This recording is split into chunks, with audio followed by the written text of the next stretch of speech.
जब हिंदी के प्रश्नवाचक वाक्य में क्या शब्द प्रारंभ या अंत में आए तब अंग्रेजी का प्रश्नवाचक वाक्य हेल्पिंग वर्ब यानी सहायक क्रिया से प्रारंभ होता है। लेकिन हिंदी के प्रश्नवाचक वाक्य में या शब्द बीच में हो और क्या शब्द नहीं आए तब भी अंग्रेजी का प्रश्नवाचक वाक्य हेल्पिंग वर्ब यानी सहायक क्रिया से प्रारंभ होता है।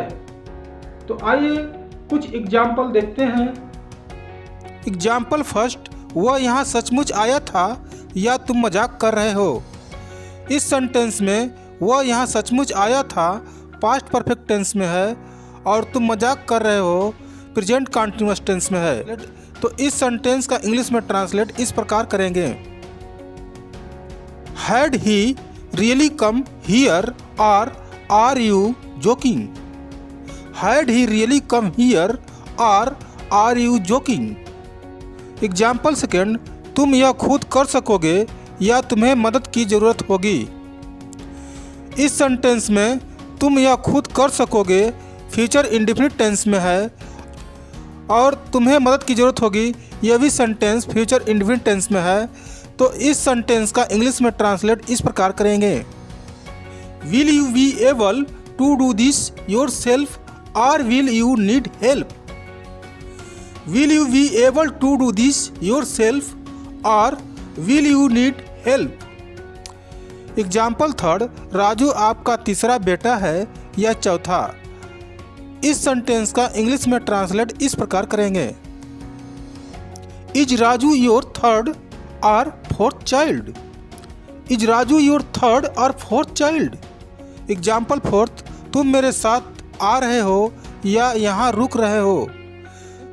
इस सेंटेंस में तुम मेरे साथ आ रहे हो प्रेजेंट कंटीन्यूअस टेंस में है और यहाँ रुक रहे हो यह भी प्रेजेंट कंटीन्यूअस टेंस में है।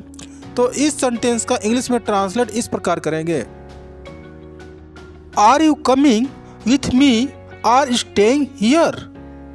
Are you coming with me or staying here. Example fifth, हम जमीन पर बैठे या मैं कुर्सियाँ लाऊं। इस सेंटेंस में हम जमीन पर बैठे फ्यूचर इंडेफिनिट टेंस में है और मैं कुर्सियाँ लाऊं यह भी फ्यूचर इंडेफिनिट टेंस में है।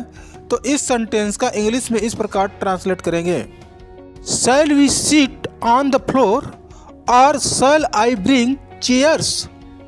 शैल we sit on the floor or shall I bring chairs. Example sixth, तुम आ रहे हो या नहीं। यह सेंटेंस प्रेजेंट कंटीन्यूअस टेंस में है। तो इस सेंटेंस का इंग्लिश में ट्रांसलेट इस प्रकार करेंगे, आर यू कमिंग और नॉट। आर यू कमिंग और नॉट। एग्जाम्पल सेवंथ, तुम्हें कॉफ़ी चाहिए या चाय। यह सेंटेंस प्रेजेंट इंडेफिनिट टेंस में है। तो इस सेंटेंस का इंग्लिश में ट्रांसलेट इस प्रकार करेंगे, डू यू वांट कॉफ़ी और T. Do you want coffee और टी। एग्जाम्पल एट्थ, तुम साइकिल से जा रहे हो या पैदल।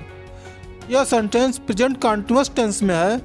तो इस सेंटेंस का इंग्लिश में ट्रांसलेट इस प्रकार करेंगे, are you going by bicycle or on foot. Are you going by bicycle or on foot.